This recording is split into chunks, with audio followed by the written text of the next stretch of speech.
Sir market के big data क्या बता रहे हैं? कल 12 दिनों की ऊंचाइयों पर जाकर बंद हुआ है। 25,108 का जो हाई था, उसके क्लोजिंग हाई परसों का जो था, उसके भी ऊपर जाकर निफ्टी बंद होता हुआ नजर आया। तो बंद बहुत ही तगड़ा होता हुआ दिखा है।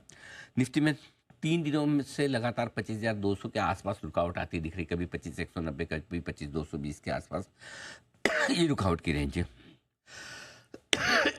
माफ कीजिएगा।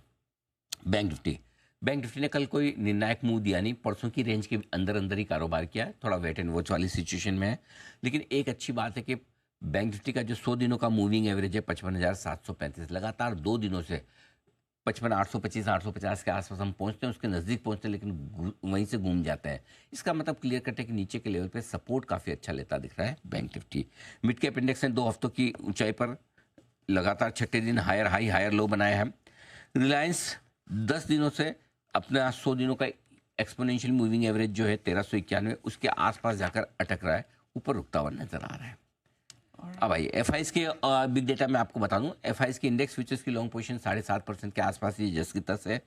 लगातार तीसरे दिन कैश में खरीदारी की 1308 करोड़ की। नेट कल स्टॉक इंडेक्स कैश फ्यूचर्स मिलाकर 3,300 करोड़ के आसपास की खरीदारी की है। घरेलू फंड ने 32 दिन से लगातार खरीदारी का जो एफआई ने लगातार 5 दिनों तक स्टॉक फ्यूचर्स बेचने के बाद कल जाके थोड़ा सा ब्रेक लगाया है। 1452 करोड़ की छोटी लेकिन खरीदारी की है। अब आइए घरेलू फंड लगातार 32वें दिन खरीदा है और कल थोड़ा सा बढ़ाया है स्पीड, वापस 864 करोड़ के आसपास की रही है। 20 जून के बाद पहली बार एफआई ने लगातार 3 दिनों तक कैश में खरीदारी की है। एक तो ये नंबर इंपॉर्टेंट है, 20 जून के बाद जुलाई अगस्त सितंबर अक्टूबर लगभग 3.5 महीनों के बाद ऐसा हुआ है। दूसरा आंकड़ा इंपॉर्टेंट है, वो ये कि 19 जून के बाद पहली बार ऐसा हुआ है जब एफआईज और घरेलू फंड दोनों ने लगातार 3 दिन दोनों ने कैश में खरीदारी की है। नहीं तो एक खरीदे एक बेचे, एक खरीदे एक बेचे, तो ये भी 3 साढ़े 3 महीने बाद होता हुआ दिखा है। तो डेटा के लिहाज से थोड़ा सा सिचुएशन बेहतर है। ओके, ठीक है, डन। सर ग्लोबल मार्केट में क्या बड़े डेटा मिले? कल फिर से S&P 500 और नेस्डेक ने इंट्राडे में लाइफ हाई बनाया, उसके बाद थोड़ी प्रॉफिट बुकिंग आई है। डॉलर इंडेक्स थोड़ी सी चिंता की बात होती हुई दिख रही है। अब लगातार 5वें दिन मजबूत होकर ये 99 के ऊपर निकल चुका है। तो डॉलर इंडेक्स की मजबूती थोड़ी सी एमर्जिंग मार्केट्स के लिए और इक्विटी मार्केट्स के लिए अच्छी बात नहीं है। 1 अगस्त के बाद पहली बार ऐसा हुआ। रुपया रिकॉर्ड लो से सिर्फ 3 पैसे दूर है। हो सकता है आज नया रिकॉर्ड बना दे तो कोई बड़ी बात नहीं है। नीचे की तरफ का लाइफ हाई बनाने के बाद सोने चांदी में कल फाइनली थोड़ी बहुत प्रॉफिट बुकिंग आई है। वो प्रॉफिट बुकिंग किसी भी कारण से हो सकती है, गाजा वाजा की वजह से हो या डॉलर इंडेक्स की मजबूती की वजह से हो। डॉलर मजबूत होने से भी सोना चांदी कमज़ोर हो जाते हैं, बट फाइनली तेजी पर हल्का सा ब्रेक लगा है। मेटल्स मजबूत है। कॉपर 16 महीने की ऊंचाइयों पर, जिंक इस साल की ऊंचाई पर यानी कि 9-10 महीने की ऊंचाई पर चल रहा है। एल्यूमिनियम 3 साल की ऊंचाई पर है। गजब की तेजी को पूरी मेटल्स में चल रही है। ओके, लेकिन हमारे मार्केट्स की तरफ फिर से लौटते हैं सर। गिफ्ट निफ्टी जैसे संकेत दे रहा है, अगर एक ठंडी शुरुआत होती है खरीद लें? बिल्कुल खरीदना चाहिए। कमजोर शुरुआत होने पर पहले और इम्पोर्टेंट 2 सपोर्ट लेवल हैं, दोनों में खरीदारी करनी चाहिए आपको।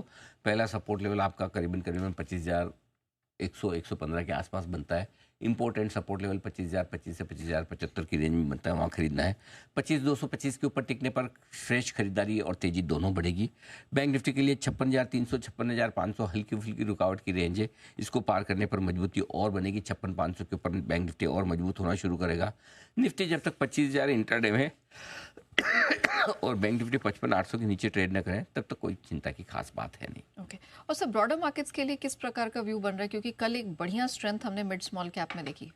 आई थिंक आज मार्केट इस बात को लेके डायरेक्शन लेने की कोशिश करेगा कि TCS IT किस तरह से बिहेव करता है। क्योंकि बाकी सारे ट्रिगर्स पॉजिटिव हैं।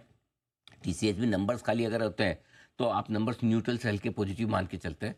लेकिन अब डेटा सेंटर वाला मामला है तो आई थिंक देखते हैं मार्केट का बड़ा इन्वेस्टमेंट 50-60 हज़ार करोड़ का जो है उस पर बाजार का रिएक्शन देखते हैं और उसके बाद डिसाइड करेंगे।